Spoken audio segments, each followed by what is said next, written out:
Good day, teachers! Narito na ang AP7 Week 4 Session 1. Panoodin ang buong video para makuha ang 4-digit code na mag-a-appear sa inyong lower left screen.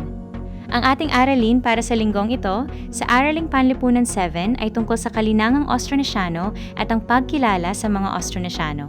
Sa araling ito, inaasahang matutukoy ninyo kung sino ang mga Austronesyano, masusuri ang kanilang paglaganap, at mapahahalagahan ang kanilang naging ambag sa kasaysayan. Bago tayo magsimula, balikan muna natin ang ating nakaraang aralin.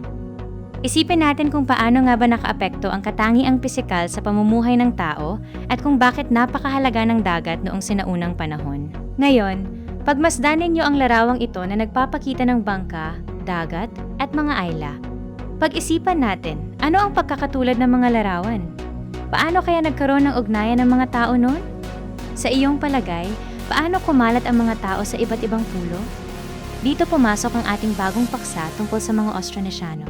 Ang Austronesyano ay tumutukoy sa pangkat ng mga taong gumagamit ng mga wikang Austronesian at kilala sa paglalayag, paglipat ng tirahan, at pakikipagkalakalan.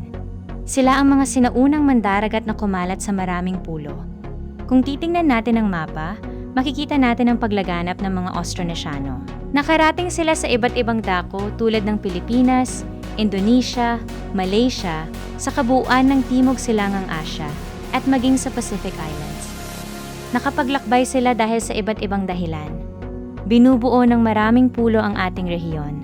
Mahuhusay silang gumawa ng mga bangka, natuto silang gumamit ng hangin sa paglalayag, at sumusunod sila sa posisyon ng mga bituin upang hindi maligaw. Napakalaki ng papel ng dagat sa kanilang buhay dahil ito ang naging pangunahing daan para sa kanilang paglalakbay, kalakalan, pangingisda, at pagpapalaganap ng kanilang kultura.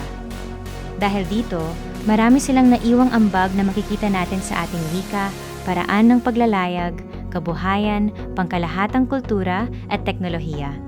Upang mas mapalalim ito, alamin natin kung ano ang kalinangan. Ang kalinangan ay tumutukoy sa paraan ng pamumuhay ng isang pangkat ng tao. Kasama rito ang wika, paniniwala, kaugalian, kabuhayan, at mga tradisyon. Para sa ating unang gawain, titingnan natin ang mapa at lalagyan ng check ang mga lugar kung saan sila nakarating tulad ng Pilipinas, Indonesia, Malaysia, at Vietnam.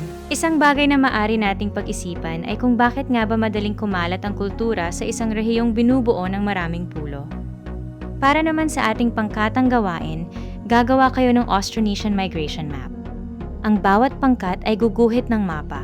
Lalagyan ito ng mga arrows na nagpapakita ng kanilang migrasyon at isusulat sa ibaba ang tatlong pangunahing